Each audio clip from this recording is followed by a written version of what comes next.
ইসরায়েলের কাছে $740 কোটি বেশি মূল্যের বোমা, ক্ষেপণাস্ত্র ও সংশ্লিষ্ট সামরিক সরঞ্জাম বিক্রির ঘোষণা দিয়েছে যুক্তরাষ্ট্র।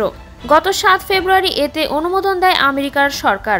মার্কিন প্রতিরক্ষা নিরাপত্তা সহযোগিতা সংস্থা ডিএসসিএ জানায়, পররাষ্ট্র মন্ত্রণালয় $66 কোটি হেলফায়ার ক্ষেপণাস্ত্র এবং $675 কোটি বোমা, গাইডেন্স কিটস ও ফিউজ বিক্রির অনুমোদন দিয়েছে।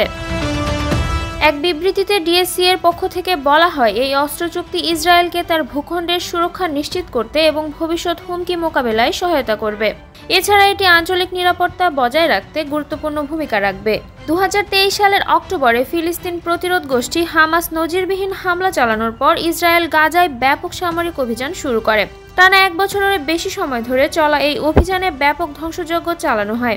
ইসরায়েলের বোমা ও ক্ষেপণাস্ত্র হামলায় গাজার বড় অংশ ধ্বংস হয়ে গেছে।